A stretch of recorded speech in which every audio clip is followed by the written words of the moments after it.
The air in the cantina was thick with the stench of burnt plasma and cheap synth liquor. Dim, flickering lights cast long shadows across the pitted metal walls, where alien patrons from across the Orion arm huddled over tables, their voices a low hum of guttural clicks and hisses. At the center of the room, a human woman stood alone, her back to a wall scrawled with graffiti in a dozen unreadable scripts. Her name was Kalia Vren, a freelance pilot with a reputation for surviving the unsurvivable. Her dark hair was cropped short, her leather jacket scarred from blaster burns, and her eyes, sharp, unyielding, scanned the room. 5 alien mercenaries, their scales glinting under the neon glow, surrounded her in a loose semicircle. The leader, a hulking scrov with jagged mandibles, slammed a clawed fist on the table, spilling drinks. "You cheated us, human," he growled, his voice like grinding stones. "That cargo was short. Pay up, or we carve the debt from your hide." Kalia's lips twitched into a half-smile. "I delivered what you paid for. Not my fault you can't count." Her hand rested near the holster at her hip, fingers brushing the grip of her modified K-17 blaster. The scrov laughed, a guttural bark echoed by his crew. One, a wiry Tsen with glowing eyes, stepped closer, cracking his knuckles. "Last chance, girl. Don't make us hit you again." Kalia's smile faded. Her cheek still stung from the earlier backhand, a bruise blooming under her skin. She met the Tsen's gaze, her voice low and steady. "Don't hit me again." They laughed louder, the sound filling the cantina. The other patrons glanced over, then looked away, unwilling to get involved. The scrov raised his fist, ready to strike. 20 minutes later, none of them were standing. Kalia had known the deal was trouble from the start. The job was simple on paper. Ferry a crate of unlisted cargo from the fringe world of Carthos to a dead drop in the Nebula Verge. The client, a shadowy figure who'd contacted her through encrypted channels, paid half upfront, enough to cover fuel and repairs for her ship, the Ember. But when she'd delivered the crate to the scrov and his crew, they'd cracked it open and found only half the expected load of rare tesserium crystals. They accused her of skimming. She hadn't, but she knew better than to argue with a scrov in a mood. Now, in the cantina, the air crackled with tension. The scrov's fist hung in the air, poised to strike. Kalia's mind raced, calculating angles, exits, and odds. 5 against 1, in a room full of hostiles. Her ship was docked half a click away, and the local enforcers wouldn't lift a finger for a human. She was on her own. "Don't," she repeated, her voice a blade. The Tsen sneered, lunging forward with a fist aimed at her jaw. Kalia moved faster. She ducked, her body a blur, and drove her elbow into the Tsen's midsection. He doubled over, gasping, as she drew her blaster in one fluid motion. The first shot caught the scrov in the shoulder, spinning him back. The second hit the Tsen square in the chest, dropping him.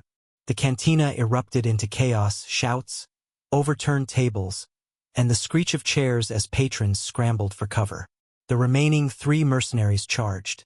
A Kalewich with serrated claws swung at her head.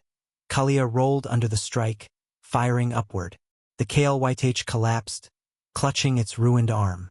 The other 2, a reptilian Vorik and a squat, armored Groon, drew their own weapons, plasma pistols humming to life. Kalia dove behind a table, flipping it for cover as green bolts seared the air. Her heart pounded, but her mind was calm, every movement precise. She'd been in worse spots than this. The trick was staying alive long enough to turn the tables. Kalia's advantage was her size and speed. The mercenaries were bigger, stronger, but they moved like freight haulers in a gravity storm. She darted between tables, using the cantina's cluttered layout to her advantage. A quick glance showed her the bar's layout. A back exit behind the counter, a rack of bottles to her left, and a flickering hollow sign above that could short out if hit just right. She fired at the hollow sign. Sparks rained down, distracting the Vorik, who flinched as the Groon bellowed and charged. Kalia grabbed a bottle from the rack, smashed it against a table, and hurled the jagged remains at the Groon's face. He roared, swiping at his bleeding eyes, and she used the moment to vault over the bar, landing beside the bartender, a quivering Jelric who ducked and fled. The Vorik fired again, blasting chunks from the counter. Kalia popped up, returning fire, her shots precise. One caught the Vorik's knee, dropping him to a howl. The Groon, still wiping blood from his face, stumbled toward her, swinging a vibro axe. Kalia rolled to the side, the axe burying itself in the bar. She kicked the Groon's legs out from under him, then slammed the butt of her blaster into his skull. He went down hard. For down, 1 to go.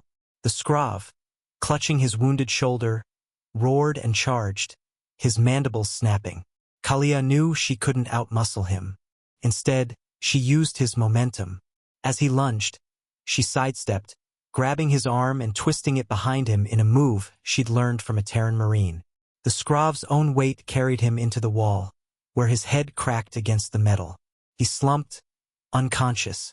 The cantina was silent now, save for the hum of the damaged holosign. Kalia stood, breathing hard, her blaster still in hand.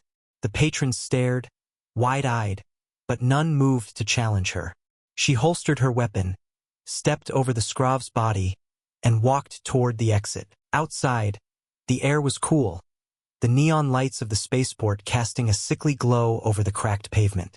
Kalia's ship, the Ember, waited at the edge of the docking bay, its hull scarred but intact. She needed to get off-world before the mercenaries' allies came looking for revenge. But first she needed answers. The client had set her up. The shorted cargo wasn't her doing.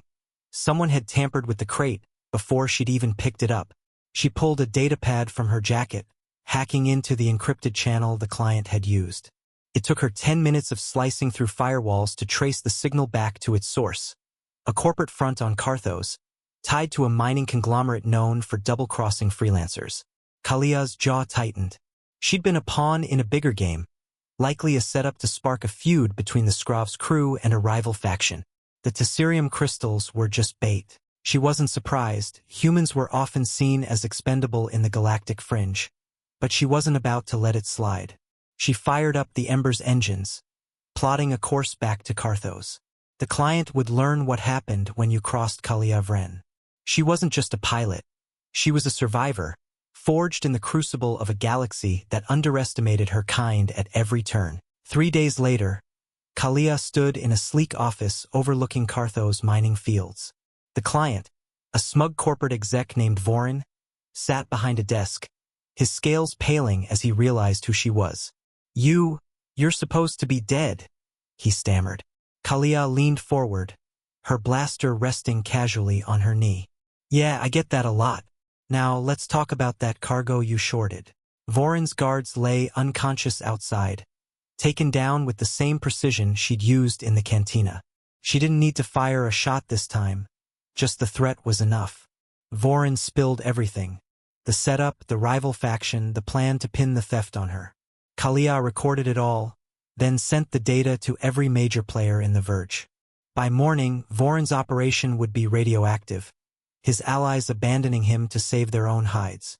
She left him there, sweating and alone, and walked back to the Ember.